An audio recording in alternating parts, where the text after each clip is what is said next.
por Cristo. Amém? Amor, pregador da manhã, estenda sua mão para cá.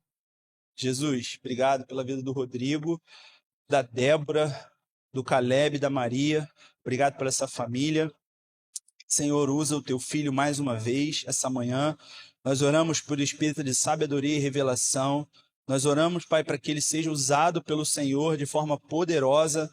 Espírito Santo, ilumina nossa mente, nosso coração com a tua palavra, Senhor, e que a gente venha não ser só ouvinte, mas também praticante. Em nome de Jesus, amém. Bom dia, meus irmãos. Vocês estão bem? A paz do Senhor Jesus a todos. Se tem uma coisa que eu gosto de fazer, que me deixa muito feliz, é pregar e ensinar a palavra. Confesso que fico até mais feliz do que quando o salário cai na conta. É uma coisa que me empolga muito. É óbvio que na hora que o convite chega, dá aquela alegria, mas na hora de pregar, eu falo, por que eu fui aceitar isso? Mas Deus é bom e é sempre um privilégio poder estar aqui com os irmãos, compartilhando a palavra. Eu tenho uma torcida organizada aí, então a galera lá da Igreja Caseira já estão ensaiados, já sabem, já passei o esboço para eles, já sabem a hora da palavra de efeito e tal, da frase, e vão me ajudar aí. Hoje eu quero falar sobre algo que Deus tem ministrado no meu coração durante algumas semanas. E é interessante que um dia eu estava com o Senhor orando, essa semana agora, pensando sobre isso, legal. Pessoal, olha, muito bom, obrigado. E orando sobre isso, e aí de manhã orando, chorando, falando com Deus e tal, eu falei assim, poxa Deus, eu queria tanta oportunidade de compartilhar isso. Aí agora tem um canal no YouTube, eu pensei, vou gravar um vídeo, né? No YouTube ninguém precisa me convidar, o canal é meu, eu gravo, eu faço o que eu quiser. Mas aí, de tarde, o Vitor me manda mensagem. Aí eu falei, caraca, que maneiro, eu tinha pensado sobre isso de manhã, e de tarde o Vitor falou comigo. E aí eu pensei, agora eu vou pensar outras coisas. Eu vou pensar, Senhor, eu queria tanto um carro, uma casa. Porque meio que tá funcionando o pensamento positivo, né? Então, para eu não esquecer, eu trouxe esse livro aqui, que foi presente da minha esposa. Esse livro me abençoou muito. Eu não vou falar exatamente sobre o que ele diz, mas algumas coisas do que eu coloquei no sermão tem muito a ver. Se você tem lidado com preocupação, ansiedade, lotado de coisas, com a correria da vida, esse livro aqui Cara, eu tenho percebido que as mensagens preciosas de Deus que os irmãos têm compartilhado não precisam estar em livros de 400 páginas. Não que eu seja contra de livros grandes, mas, cara, um livro tão pequeno, muito simples, muito direto, muito prático, mas, assim, que vai constranger você através do Evangelho. Então, se você puder, espaço para Deus. Tá bom? Hoje eu quero falar sobre o quanto que a gente tem dificuldade com a nossa vida comum. O quanto que muitos de nós, alguns amam a rotina, eu particularmente, eu gosto de ter todo o meu dia ali preparadinho, com horário e tudo mais, e quando eu vejo que uma coisa está chegando no horário da outra, isso já vai me dando meu Deus, eu não vou conseguir fazer nada, vou terminar o dia, vai se embolar tudo e tudo mais. Mas, comumente, a gente tem dificuldades com rotina, a gente tem dificuldades com aquilo que é repetitivo, com aquilo que é monótono. E é o tipo de coisa que gera em nós aquela sensação, você acorda de manhã e fala assim, ai meu Deus, tudo de novo, mais uma vez. Ai meu Deus, tem que trabalhar de novo. Ai meu Deus, tem que cuidar das crianças de novo. E aí você está dormindo aquele seu sono de princesa e do nada você ouve um grito lá do quarto da criança, mamãe! Aí você, ai meu Deus. Vou ter que dar mamar de novo, vou ter que trocar a fralda de novo. E de novo, e de novo, e de novo. E a gente tem meio que uma aversão a essa questão repetitiva. E às vezes, como casal, a gente até fala assim, amor, a gente precisa sair da rotina. A gente precisa fazer algo diferente. Isso é bom, é saudável. E normalmente a gente sempre constrói isso. E é claro que, assim, nem todo dia, e a minha preocupação de compartilhar essa palavra com vocês, era assim, eu não quero ser um pregador coach, que fala assim, acorda de manhã e fala assim, meu dia vai ser uma bênção, eu vou conquistar e tudo mais. Não é isso que eu quero falar. Mas, realmente, nem todo dia a gente acorda muito animado. Às vezes a gente acorda preocupado, tem que tomar decisões, tem muita coisa para fazer na vida, muita coisa para fazer no dia, e às vezes, de fato, a gente não está bem. A gente está cansado, a gente está estressado, e talvez você dormiu brigado com teu marido e vai ter que pedir perdão, vai ter que perdoar, e são coisas que a gente tem que lidar. E o meu objetivo aqui não é nos levar a um lugar onde a gente despreza a dor, onde a gente despreza os momentos difíceis, são reais. As dificuldades são reais, as enfermidades são reais. Quem dera se fosse, se fosse algo irreal, né? Tipo assim, não, eu tô sentindo a dor aqui, mas isso aqui não é verdade. Não, é verdade, é real. Você tá com dor, você tá cansado, você tá preocupado, você tá ansioso, você tá brigado e essas questões são reais. Então eu não quero que a gente saia de um lugar onde a gente viva num mundo irreal e tipo assim, eu tô feliz, mas tá tudo fora do lugar, tudo uma zona, tudo quebrado. E eu não quero que a gente entre num lugar onde a gente anule essas coisas. E às vezes a gente acorda e a gente tem diante de nós a mesma louça para lavar, a mesma fralda para trocar, o mesmo lixo para colocar para fora, que lá em casa essa responsabilidade é minha. E eu tenho que acordar muito cedo porque o lixeiro passa cedo. Por que eles passam tão cedo assim, cara? Pra quê? Não precisa. Dorme um pouco mais, depois faz. Aí vai eu desesperado, o lixeiro tá vindo, eu boto o lixo pra fora.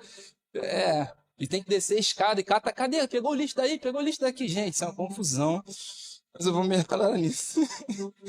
E o pior é quando não coloco na sexta, né? Porque aí passa domingo, sexta, sábado, domingo, meu Deus, vira um lugar de um depósito de lixo. Só Jesus. E aí a gente tem a mesma louça para lavar, o mesmo lixo para tirar, as mesmas brigas para apartar, a gente parece que não acaba. Senta de manhã e fala assim, olha, vocês precisam amar um ao outro, amém? Amém, se abraçam, se beijam, vocês são irmãos. Aí quando chega, passa nem um segundo na mesa ali, me dá a Bíblia, me dá o lápis, gente, meu Deus, quando que isso vai acabar, Senhor? Quando que Caim e Abel vão parar de brigar? Jesus!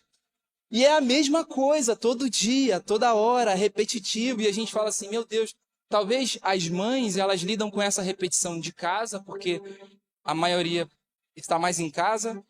O marido lida com essa repetição do trabalho, então é o mesmo ônibus para pegar, o mesmo chefe para lidar, o mesmo salário, e sua vida profissional não muda nada, é a mesma coisa, é a mesma empresa, e você põe um currículo para ir para outra empresa e nada acontece, e você está nessa roda gigante, girando, e você acha que está tudo bem, e daqui a pouco você desce E a vida da gente é assim.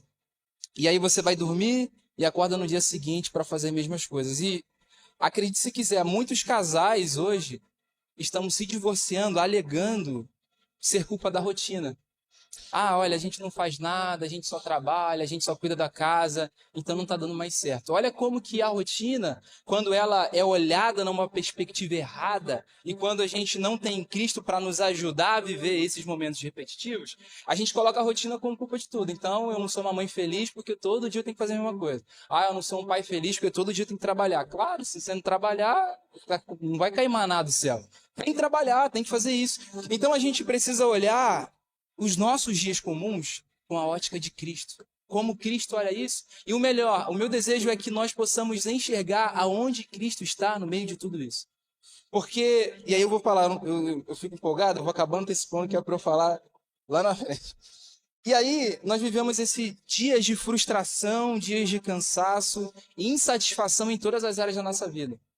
A gente está num lugar de insatisfação tão grande que a gente quer tanto uma coisa, a gente consegue conquistar aquela coisa, e quando aquela coisa chega, a gente percebe que aquilo não era de fato o que a gente precisava. É uma corrida incansável atrás do melhor carro, do carro melhor, da casa melhor, do trabalho melhor, e a gente está sempre insatisfeito. Esse livro fala sobre isso, que no mundo atual, as pessoas estão mais atarefadas, estão fazendo mais coisas, às vezes até estão viajando, estão comprando coisas novas, mas estão completamente insatisfeitas. Estão atarefadas na sua agenda, na agenda não tem uma agenda bagunçada, talvez estão até organizados, mas estão completamente insatisfeitos, porque falta uma coisa, falta satisfação em Deus no meio de tudo isso. Porque se a nossa satisfação está naquilo que eu tanto quero, você vai se frustrar, porque você até vai conseguir conquistar aquilo que você quer, e beleza, se você trabalhar, você vai conseguir. Mas quando a gente tem a satisfação nisso, isso é muito perigoso. E eu queria falar com você, o tema dessa mensagem é fé estética. E aí, por que eu coloquei esse tema? Porque eu tenho percebido que essa vida que a gente tem levado, ela é uma vida que tem afetado a nossa fé. Por quê? Ela tem afetado tanto a nossa fé, a nossa vida com Deus, os nossos momentos com Deus, porque muitos de nós temos nutrido essa fé estética. Essa fé que é linda, essa fé que é simétrica. Essa fé que é perfeita, essa fé que não tem dor, que não tem sofrimento, que não tem nada repetido, é sempre algo muito novo. É sempre algo que vai me estimular, é sempre algo que vai me trazer prazer. Então é uma fé onde tudo está perfeito, perfeito. Onde tudo está lindo, onde nada está fora do lugar. E as redes sociais, ela tem trazido para nós esse aspecto. A gente, quando compartilha algo nas redes sociais, a gente compartilha aquilo que é bom. Ninguém vai falar assim, ai, gente, acabei de brigar, só um doido que vai botar, briguei com a minha esposa. Ai, joguei o copo no chão, ai, fiz não sei o quê. Não, a gente compartilha aquilo que é belo, aquilo que é de melhor, que a gente quer que as pessoas vejam. Isso tudo tem feito com que a nossa fé, nós temos vivido, muitos de nós temos vivido esse tipo de fé. Uma fé no qual nós nos sentimos cada vez mais abençoados e amados, se tudo que nós fazemos dá certo. A gente se sente tão abençoado quando a gente planeja algo no dia anterior e acorda e aquilo acontece, a gente fala assim, poxa, Deus foi comigo nesse dia. E a gente chega na igreja caseira, ó, gente, eu quero contar um testemunho. Eu estava querendo fazer isso, e aí eu acordei, e aí eu consegui fazer, e Deus estava comigo, glória a Deus. Mas se você acordar e não conseguir fazer aquilo que você planejou, Deus continua com você. A fé estética nos faz olhar para Deus e tentar encontrar simetria, tentar encontrar algo perfeito. Mas os nossos dias não vão ser perfeitos. Os nossos dias não vão ser lotados de conquistas. Às vezes você vai passar suas 12 horas, 24 horas, será acordado, tendo lutas e dificuldades. Mas uma coisa que a gente precisa saber, em meio a tudo isso, Cristo se faz presente.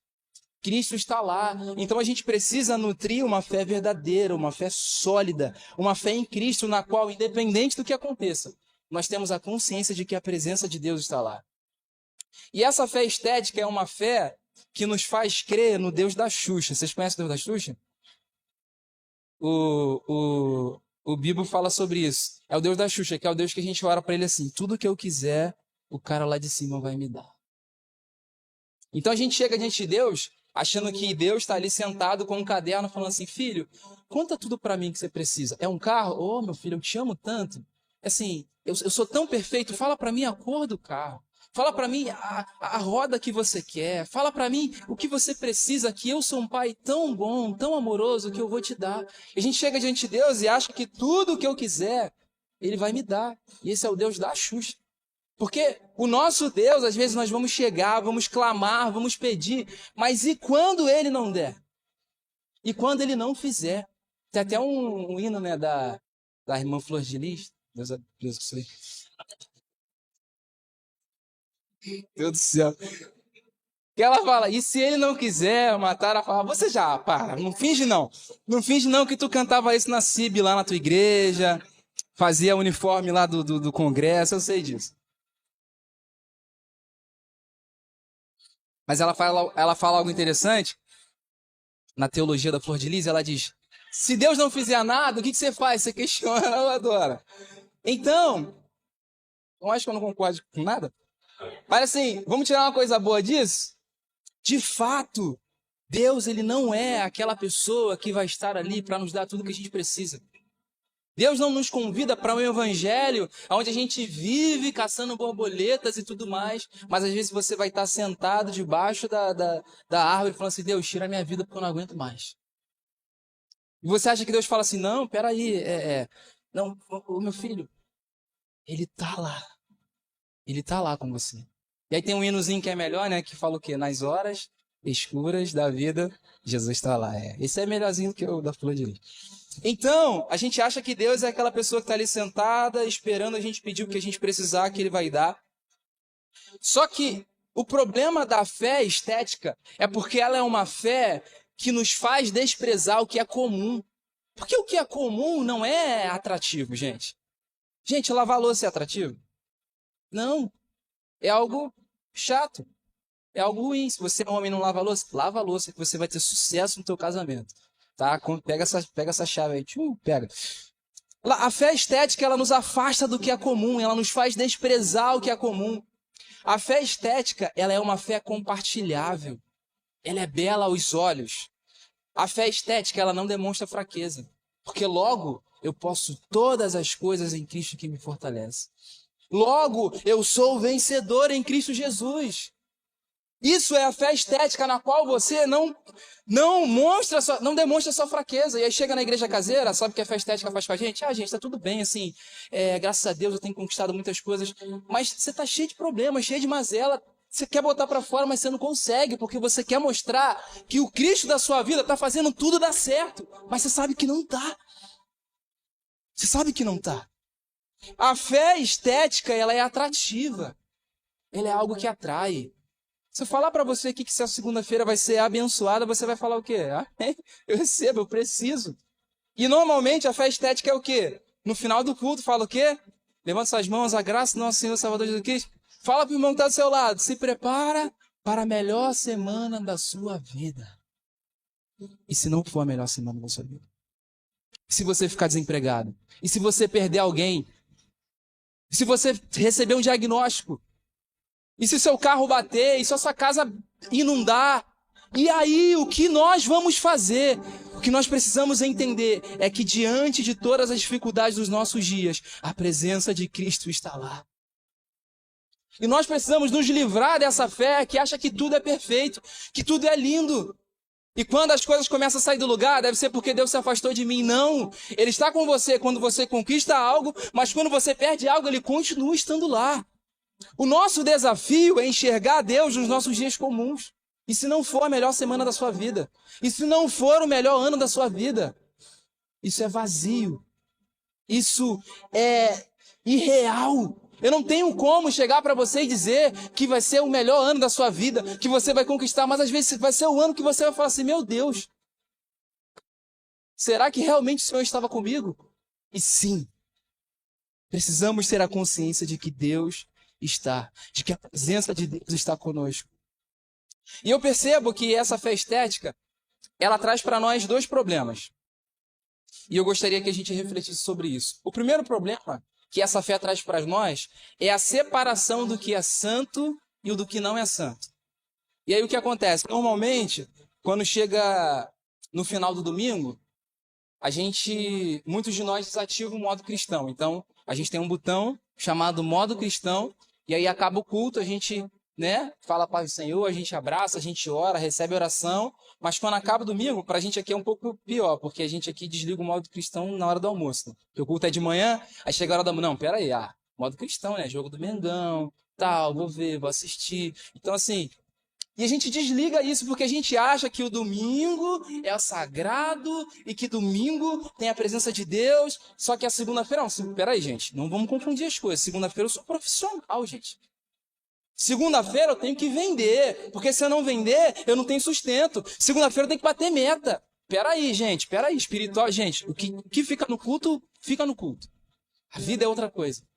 Só que a gente esquece que o evangelho não nos traz essa divisão do que é santo e do que não é. O meu trabalho não é tão santo porque, além do mais, eu tenho que lavar banheiro. Como que lavar banheiro é santo, gente? Eu tenho que lidar com pessoas difíceis, só que não. A gente não pode fazer essa distinção.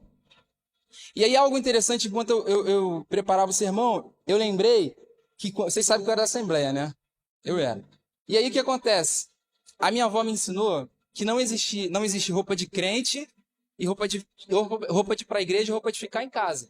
Por que eu pensava? Essa roupa é de ir para a igreja. Então, qual era a roupa de ir para a igreja? Uma calça, uma blusa social. E a roupa de ficar em casa era bermuda, uma camiseta. Só que não existe isso. Era roupa de crente. A mesma roupa que eu uso na igreja, eu também tenho que usar em casa. E aí, o que eu fiz? Convencido por isso, pela teologia da minha avó. Deus abençoe, minha avó é uma benção. E eu andava de calça, para cima e para baixo. Um adolescente.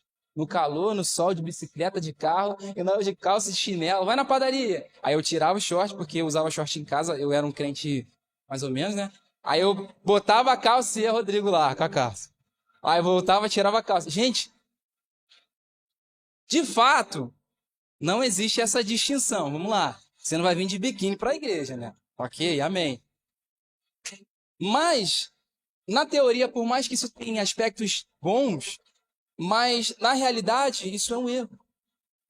Isso é um erro, porque para nós não deve existir essa divisão, para nós não deve existir essa distinção, porque tudo que nós fazemos para a glória de Deus. E às vezes a gente acha que quando a gente está no culto, a gente levanta a mão e glorifica a Deus, estamos glorificando a Deus, certo? Mas quando você vai para casa e cuida da sua família, quando você vai para o seu trabalho e faz um trabalho honesto, um trabalho correto, você também está glorificando a Deus. Então, um dos problemas que essa fé estética traz é essa distinção do que é santo e do que não é. E por isso, até mesmo muitos de nós, quando chega no ambiente de trabalho, quando chega até mesmo no ambiente da vizinhança, a gente muda a nossa postura. Na igreja, a gente é o mais crente de todos. A gente ora, tem oração, 8 horas, a gente está aqui 7h30, tem escola de fundamentação, a gente está com o caderno na mão, tem pregação, a gente está dando aleluia, falando glória, ô Senhor, aleluia, a gente chora. Mas quando chega que a gente desliga o modo cristão, o modo evangélico, no trabalho, a gente muda a nossa postura. E a gente começa a entrar em conversas de promiscuidade, a gente concorda e aprova adultério, a gente aprova a separação. Não, peraí, ele não te merece, né? Apesar do que, poxa, nem louça ele lava, você precisa de um homem que lava a sua louça. E aí fica nessa, porque a gente esquece que a palavra de Deus não deve estar presente somente quando estivermos no culto, mas em todo lugar. É óbvio que você não deve ser um doido e tipo assim, a pessoa, tô pensando em me separar. Tá amarrado, você vai separar, não sai demônio da separação. Não é isso. Você não precisa fazer isso, mas você precisa continuar sendo o mesmo crente que você foi hoje aqui de manhã. Quando você for assistir o jogo do Flamengo com seus amigos, não tem problema assistir o jogo do Flamengo. Mas continua sendo o mesmo crente, com a mesma linguagem de cristão. Você precisa continuar sendo. E aí em 1 Coríntios capítulo 10, versículo 31, olha o que Paulo diz. Portanto, se vocês estiverem comendo ou bebendo ou fazendo qualquer outra coisa, façam tudo para a glória de Deus. Eu sou uma pessoa muito curiosa, muito mesmo.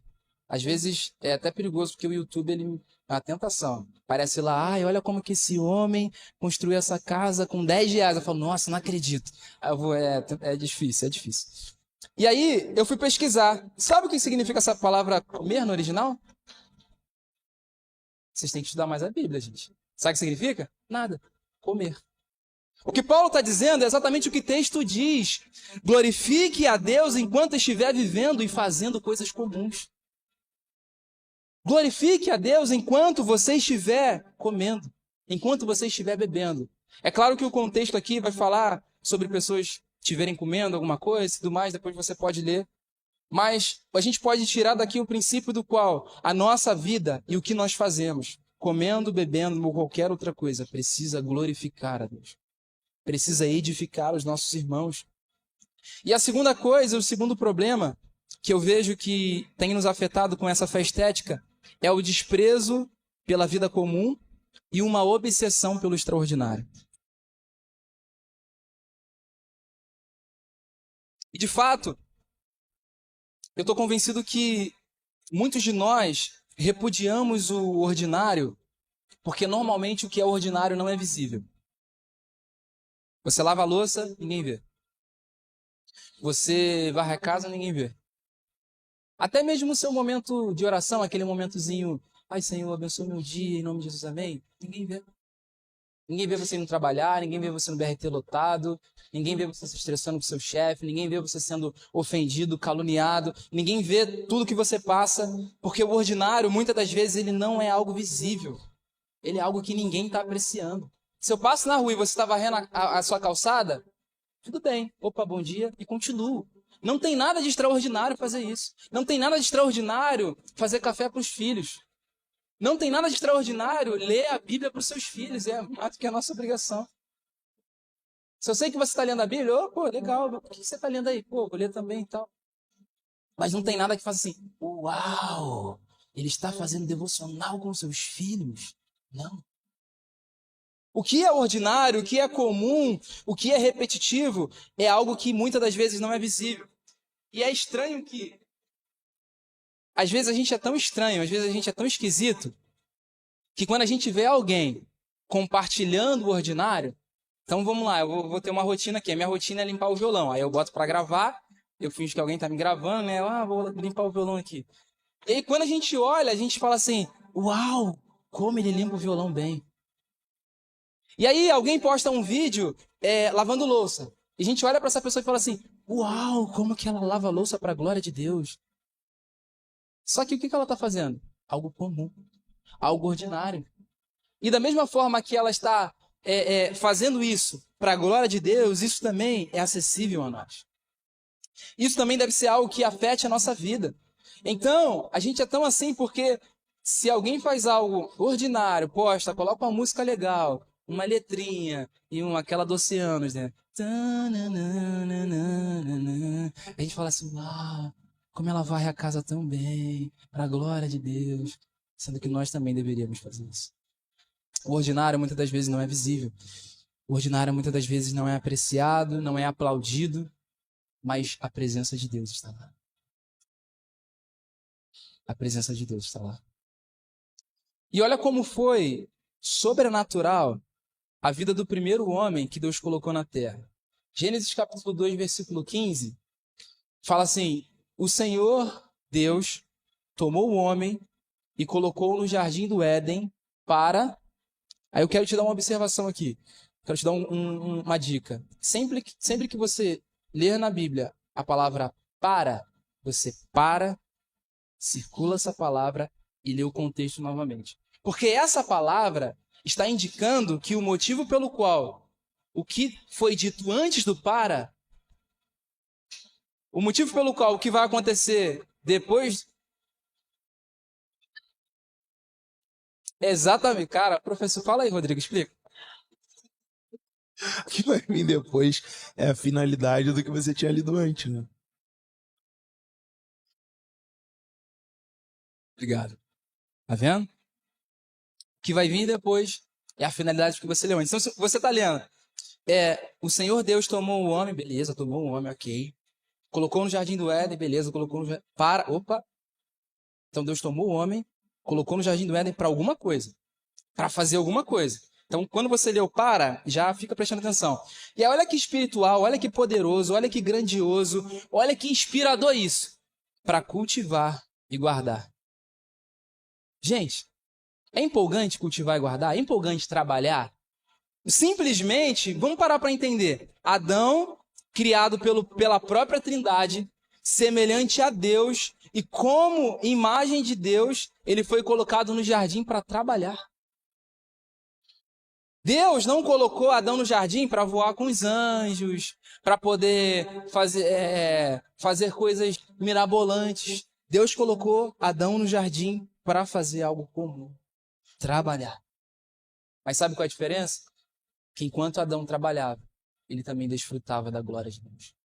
Enquanto Adão trabalhava, ele cultuava ao Senhor, porque cultivar nos arremete à palavra culto. Então, quando Adão cultivava, quando Adão cumpria o seu chamamento, quando Adão fazia aquilo que Deus o propôs a fazer, ele estava também glorificando a Deus.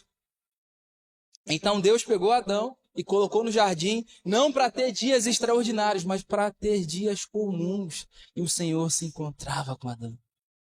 E Adão tinha consciência de que a presença de Deus estava lá. E é esse desejo que Deus quer para nós. Deus vai nos colocar para viver dias comuns, mas precisamos ter a consciência de que a presença de Deus está lá. De que Ele está lá, habitando entre nós, habitando no nosso coração, agindo no nosso meio. E nós precisamos entender essas coisas. O Evangelho, ele não nos convida para fugir de uma vida comum. Não nos convida para isso. Você não vai ver Jesus, os profetas dizendo, foge de uma vida comum. Não. Deus tem momentos sobrenaturais, é muito bom viver o sobrenatural. É muito bom viver algo extraordinário. Mas comumente, o Evangelho nos convida a viver para a glória de Deus fazendo coisas comuns. Se você puder, anota isso. O Evangelho não nos convida para fugir da vida comum. Não tem um convite do Senhor. E aí, olha o que Pedro diz em 1 Pedro, capítulo 3, versículo 7. Assim também vocês, maridos, vivam a vida comum com compreensão, ou em algumas versões, discernimento, honrem suas esposas, por serem a parte mais frágil e também por serem herdeiras, juntamente com vocês, do mesmo dom da vida. Façam isso para que nada impeça a Deus de ouvir as suas orações. Perceba que o conselho de Pedro é, maridos, vivam a vida comum. Você não precisa ser extraordinário. Você não precisa abrir uma empresa que vai ganhar milhões. Você não precisa ficar milionário. Para agradar a Deus, você só precisa viver a vida comum para a glória dele. E honrar a tua esposa também, tá? Pelo amor de Deus. Isso afeta diretamente a tua vida com Deus. Então, nós precisamos entender e pedir a Deus, Deus nos livra de fazer a distinção do que é santo e do que não é. Porque viver para a glória de Deus é domingo na igreja, mas também segunda-feira no trabalho. E precisamos ter o nosso coração livre de tentar fugir da vida comum. De tentar fugir daquilo que é simples. A nossa vida, não só o mundo, mas até mesmo dentro das igrejas, tem nos encorajado para o grandioso, para o extraordinário, para algo que vai impactar. Mas quem disse que a gente precisa impactar alguma coisa? A gente só precisa viver a vida da igreja para a glória de Deus. A gente não precisa de um prédio maior, a gente não precisa de uma bateria, a gente não precisa de um cantor famoso. A gente só precisa, juntos, com um coração, com uma mente, continuar diante da presença de Deus. Olhando para Ele, amando a Ele. Então a gente não precisa de algo diferente. A gente precisa só continuar fazendo aquilo que Deus nos mandou fazer. Enquanto vivemos e fazemos aquilo que é comum, desfrutamos da presença dEle e glorificamos a Ele. E aí, quando nós olhamos a vida de Jesus, nós percebemos que Jesus, ele teve uma vida comum. Jesus fez muitos milagres, Jesus fez coisas grandiosas, mas a vida de Jesus é uma vida tanto quanto comum. Por quê? Plenamente Deus, plenamente homem, ele se submeteu a todo o processo humano. Você sabia que Jesus passou por todo o processo dentro da barriga de Maria? Nasceu, Maria sentiu dor, porque já tinha a consequência do pecado de Eva. Jesus nasceu, Jesus teve fralda para trocar, não sei se tinha fralda naquela época, mas ele passou por tudo isso. Ele passou mais tempo tendo uma vida comum e uma vida que ninguém sabia quem ele era do que fazendo milagres, do que fazendo coisas extraordinárias. Então, para você ver, Jesus poderia fazer o quê? Já vim para a terra com 30 anos, todo poderoso, quebrando tudo, acabando com os romanos, acabando com os hipócritas, mas ele veio com uma vida simples. Ele veio mostrando que o reino dele é completamente diferente do reino dessa terra. E ele não precisava tentar provar nada para ninguém, ele sabia quem ele era. Ele sabia o que ele poderia fazer. Então, observar a vida de Jesus nos mostra que Cristo teve uma vida comum. Ele comeu quando precisava comer, ele dormiu quando precisava dormir, ele orou quando precisava orar, ele visitou alguém quando precisava visitar. Jesus teve uma vida comum. Teve uma vida comum.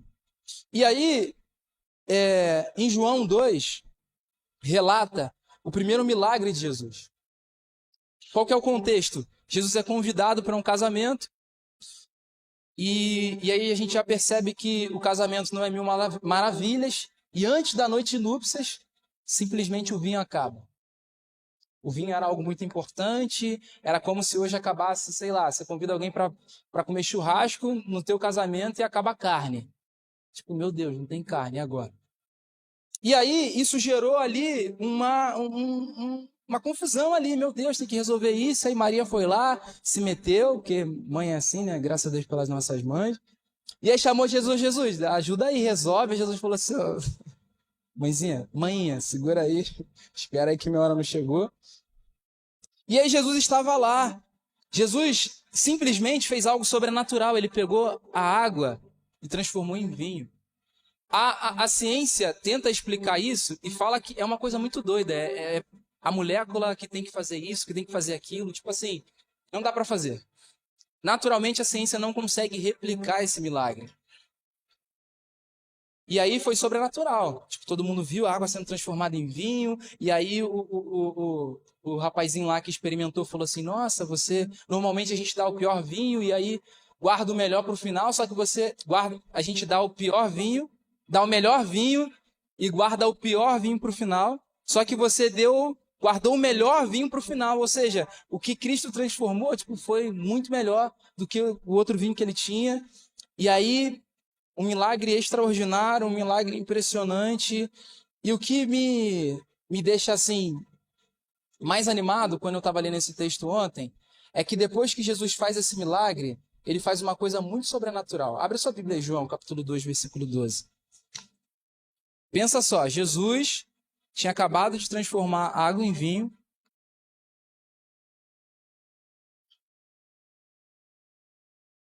Com toda a tecnologia que a gente tem hoje, impossível de replicar esse milagre, impossível de fazer isso. João capítulo 2, versículo 12. Depois do casamento, ou seja, depois de Jesus fazer esse milagre sobrenatural, Jesus foi para Cafarnaum. E possivelmente aqui Jesus estava indo para a casa de Pedro, onde passou alguns dias com a sua mãe, seus irmãos e seus discípulos. Gente, para pensar. Jesus tinha acabado de fazer um mega, hiper, power milagre. Ele podia escrever um livro, ele podia fazer uma mega conferência, ele podia gravar um vídeo para o YouTube, só que Jesus decidiu ir para Cafarnaum e ficar com a sua família. Olha como que Deus, ele não elimina a vida comum. Olha como que Jesus não elimina a vida comum. Teve um momento e um lugar para um milagre? Teve. A glória de Deus foi revelada, os discípulos creram nele, sim, mas depois ele não falou assim, discípulos, chega aqui, ó, cara, eu tô pensando uma coisa, que tal a gente fazer a conferência da água para o vinho? E a gente chama as pessoas que têm a vida, que estão com problema, elas vão ser transformadas da água para o vinho, a gente faz isso, e a gente dá um copinho de água, um copinho de vinho, e aí, gente, ia ser uma conferência milionária. Ia ser estrondoso, não ia precisar de Instagram para poder, não ia precisar impulsionar, fazer propaganda, não ia precisar fazer tráfego pago para as pessoas saberem. Elas iam vir e falar, uau, fiquei sabendo que aqui que é a conferência da água, é uma boa ideia, a conferência da água para o vinho. Não rouba minha ideia vocês não, tá? Eu vou fazer. Só que não, ele foi para Cafarnaum e passou alguns dias com sua mãe, seus irmãos e seus discípulos. E às vezes a gente vai ter um momento com Deus e é sobrenatural. A gente ora, a gente chora, a gente fala, Deus, obrigado, Senhor, por que eu quero só estar aqui? Aqui é o melhor lugar. E de fato é. A presença de Deus de fato é o melhor lugar. Mas o quanto de nós está desejoso de, após acabar esse momento, voltar para a vida comum? O teu momento com Deus, que você está ali vendo a glória de Deus e vendo o anjo subindo e descendo e revelação, não é para te tirar da vida comum, mas é fazer para que você seja transformado à glória de Deus, à imagem de Deus cada vez mais e viver essa transformação nos seus dias comuns. Porque a gente acha que o quê? Que Deus nos chama para entrar no quarto, fechar a porta e ficar lá o dia todo? Não! Você tem família para cuidar, você tem marido para amar, você tem esposa para honrar, você tem filho para cuidar. E como que eu faço isso? Para a glória de Deus, porque no meu secreto eu fui cheio, eu fui transformado, eu recebi a revelação das Escrituras, e a partir disso eu vou lavar louça para a glória de Deus.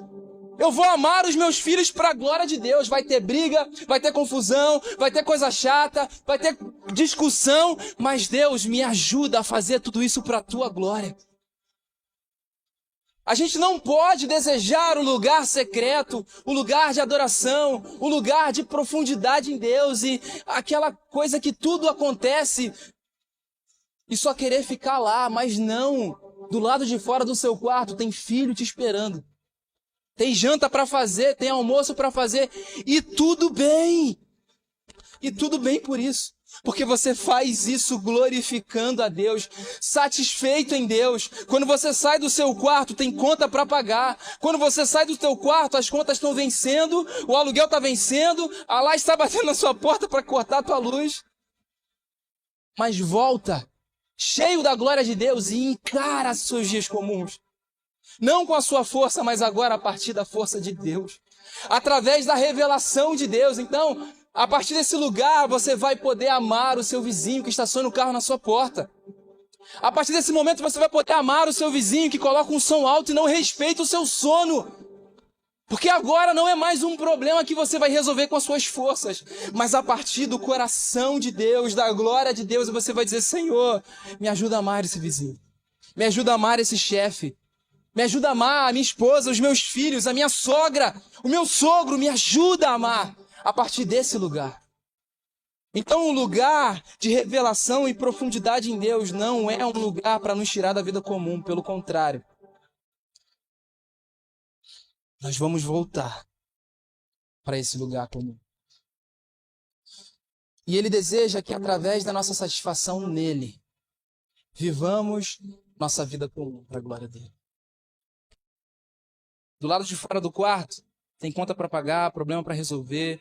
Mas quando você entra no quarto, você fica tão satisfeito nele. Não é que você esquece, gente, a conta... Meu Deus, quem dera se entrar no quarto para orar, fizesse a conta sumir, gente. Eu vi um testemunho uma vez, eu não sei se é verdade. O cara tava com a dívida, não sei o quê, e do nada ele foi lá e a dívida sumiu.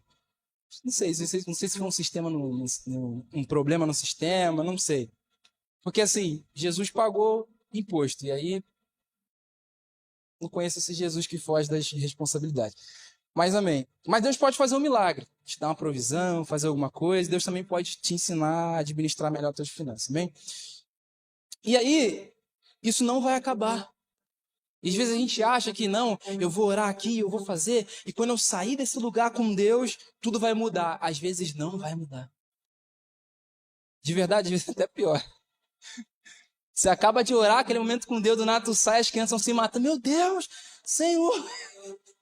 Parece um UFC, parece um ringue essa casa.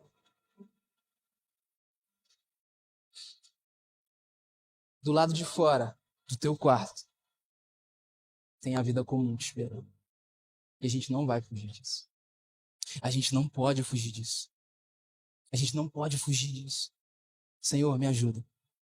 Me ajuda a viver a vida comum, satisfeito em Ti, para a Tua glória. É isso que a gente deve pedir para o Senhor. E o que nós vamos fazer, o que nós podemos fazer, para que a gente possa conseguir colocar tudo isso em prática. E eu separei 2 pontos aqui para a gente compartilhar com vocês.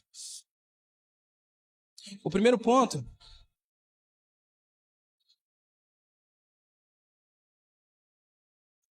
que a gente pode fazer é ter a consciência da presença de Deus nos nossos dias comuns.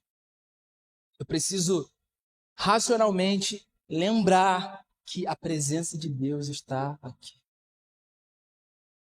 Não é esperar sentir um arrepio sobrenatural.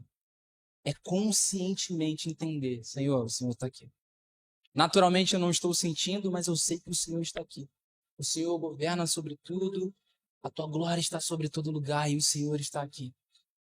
E você começa a ficar consciente da presença de Deus. Então, a primeira coisa prática para nós é ter consciência, praticar de forma, de fato, prática a presença de Deus nos dias comuns. E aí em Salmos 139, o salmista diz, 139, 7, é impossível escapar do teu espírito. Não há como fugir da tua presença. Se eu subo aos céus, lá estás. Se eu desço ao mundo dos mortos, lá estás também. Se eu tomar as asas do amanhecer, se habitar no outro lado do oceano, mesmo ali a tua mão me guiará, a tua força me sustentará. Eu poderia pedir à escuridão que me escondesse e a luz ao meu redor que se tornasse noite, mas nem mesmo na escuridão posso me esconder de ti. Para ti, a noite é tão clara como o dia, e a escuridão e a sua luz são a mesma coisa. O salmista tinha consciência que, independente de onde ele ia, a presença de Deus estava lá. Então, a primeira coisa, precisamos ter consciência da presença de Deus. E a segunda coisa, precisamos buscar estar satisfeitos em Deus, independente de qualquer coisa. A primeira, ter consciência da presença de Deus. E a segunda, buscar estar satisfeitos em Deus, independente de qualquer coisa. 1 Coríntios, capítulo 12, versículos 7 e 8.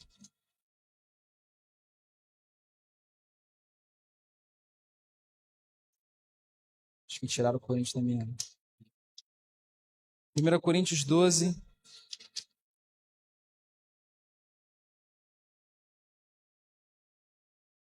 versículo 7 e 8. Não é 1 Coríntios não, perdão. Acho que é 2. 2 Coríntios, perdão. 2 Coríntios capítulo 12, versículos 7 e 12. Paulo fala assim: portanto, para evitar que eu me tornasse arrogante, foi-me dado um espinho na carne, um mensageiro de Satanás para me atormentar e impedir qualquer arrogância.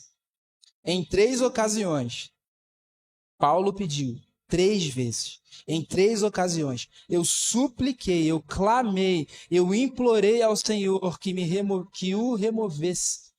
Mas ele disse: a minha graça é tudo o que você precisa. Paulo, sei que está difícil, mas esteja satisfeito em mim. O que você precisa nessa hora é da minha graça. É tudo o que você precisa. Deus não disse para ele: a minha graça é uma das coisas que você precisa, mas é tudo o que você precisa. Então a graça de Deus sobre nós vai nos ajudar a cada dia estarmos satisfeitos nele, independente de qualquer coisa. E às vezes, meus irmãos, você não vai mudar de emprego, às vezes você não vai mudar de casa, às vezes seu salário vai permanecer o mesmo, você não vai mudar de esposa, tá? Aguenta ela até a morte. Sua vida vai continuar a mesma. Você vai continuar tendo que lavar a mesma louça, cuidando dos mesmos filhos. Mas sabe de uma coisa? Cristo está lá. Precisamos ter a consciência de que a presença de Deus está. E precisamos buscar estar satisfeitos nele. E Deus quer nos livrar da murmuração, da insatisfação, das reclamações da vida, porque a gente chega para Deus e fala: Deus, eu não aguento mais. É a mesma coisa sempre. É a mesma, tudo mesmo sempre. Ele quer nos livrar disso. E não nos fazer pessoas, como eu disse no início da pregação, que eliminam o sofrimento. De fato, está acontecendo, tem coisas difíceis, tem problemas. Mas é através da nossa satisfação nele que nós vamos permanecer e também vamos glorificar a ele. O que os nossos filhos veem de nós quando o dinheiro não dá para pagar a conta? O que os nossos filhos veem de nós quando a despensa está meio lá, meio cá, e você olha para a conta e vê quantos dias que falta para cair o salário? O que eles veem de nós? Eles veem a gente falando: ah, não acredito toda vez, meu Deus, deve ser uma maldição, a gente nunca consegue melhorar de vida, a gente nunca consegue prosperar e nunca consegue crescer. E eles estão olhando você insatisfeito com Deus, insatisfeito com o que Deus está fazendo. Beleza, o dinheiro não dá para pagar a conta, mas a graça de Deus é tudo o que a gente precisa. E se ele der o dinheiro para pagar, amém. E se não der, amém também. A gente continua consciente da presença e satisfeito nele. Ele quer nos livrar de uma fé engomada, aonde tudo precisa estar bem, aonde tudo precisa ser perfeito. E o encorajamento que eu tenho para nós hoje é: volte para a sua vida comum e glorifique a Deus enquanto você é plenamente satisfeito. Plenamente satisfeito. Vamos ficar de pé?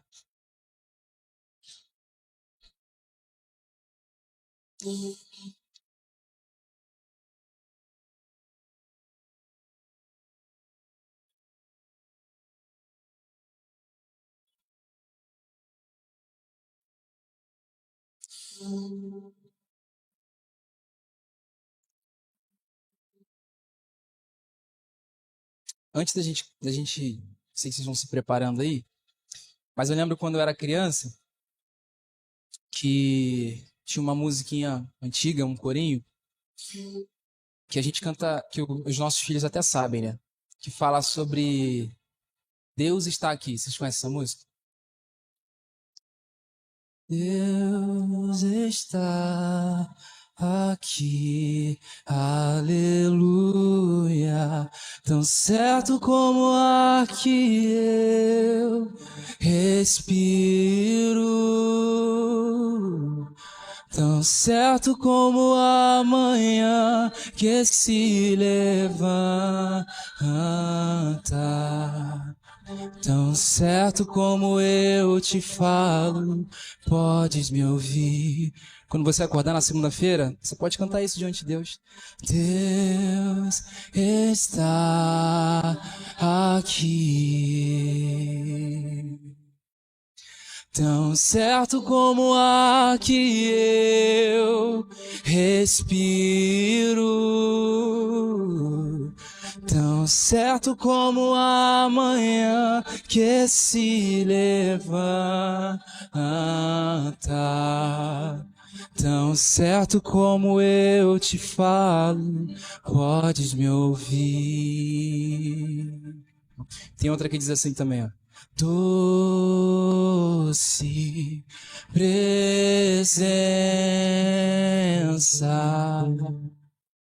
presença santa, vem sobre nós, enchendo-nos do teu poder, enchendo-nos do teu poder.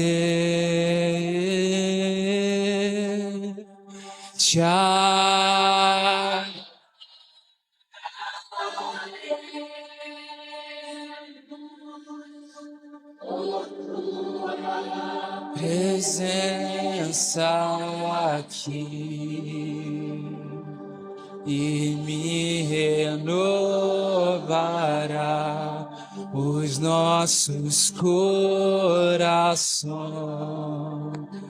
Louvado seja o Senhor.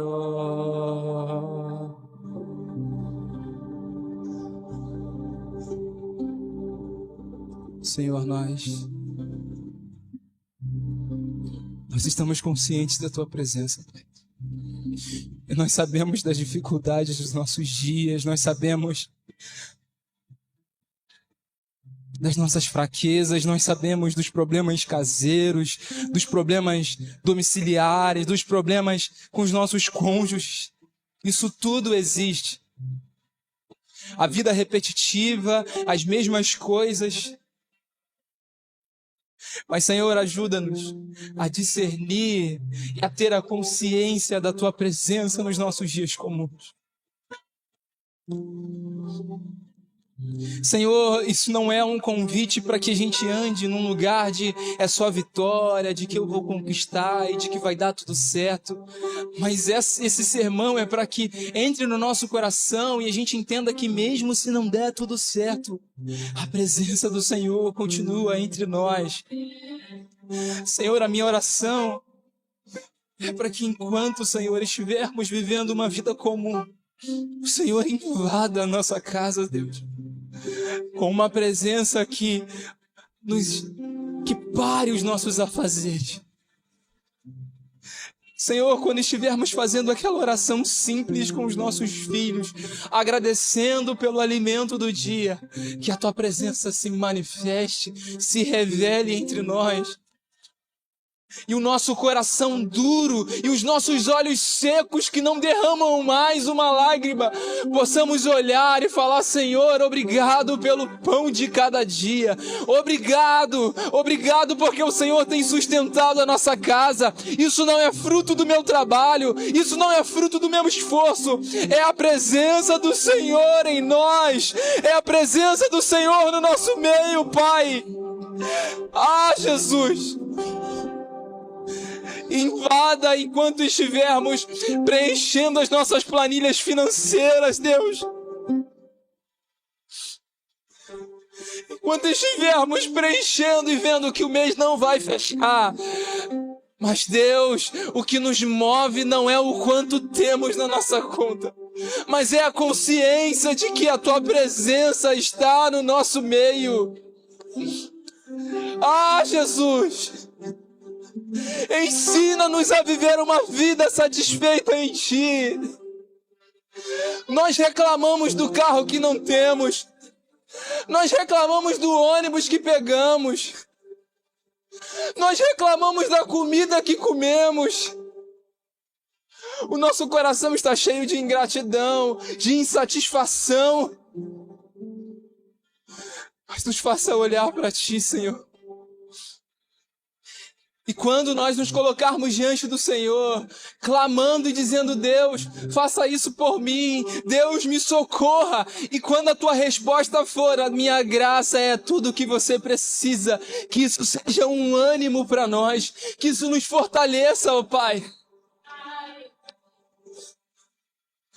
A Tua palavra diz, Deus, quando os discípulos estavam trancados, com medo dos judeus, Jesus tinha acabado de morrer e de repente Jesus aparece no meio deles, e as escrituras dizem que quando os discípulos viram Jesus, eles se alegraram. Eles não viram um guerreiro que ia livrar eles dos romanos, dos judeus. Eles estavam com medo, era real o medo, era real o temor, era real não saber o que fazer, mas a resposta veio não através de algo extraordinário que a gente possa apalpar, mas o próprio Jesus apareceu no meio deles e a Bíblia diz que eles se alegraram. Ensina-nos a nos alegrar ao ver o Senhor, ao olhar para o Senhor e nos alegrar porque estamos te vendo. A gente não precisa ver a resposta da nossa oração, a gente só precisa ver aquele para o qual oramos. Ah, Deus, perdoa-nos, Senhor. Perdoa-nos, Senhor, porque o mundo tem nos empurrado para uma vida de grandeza. Perdoa-nos, Senhor, porque os livros que temos consumido, as pregações que temos ouvido, muitas das vezes nos empurram. Vai ter uma vida grandiosa, vai ter uma vida estrondosa. Mas o Senhor não chamou a todos para fazer cruzadas. O Senhor não chamou a todos para pregarem o púlpito.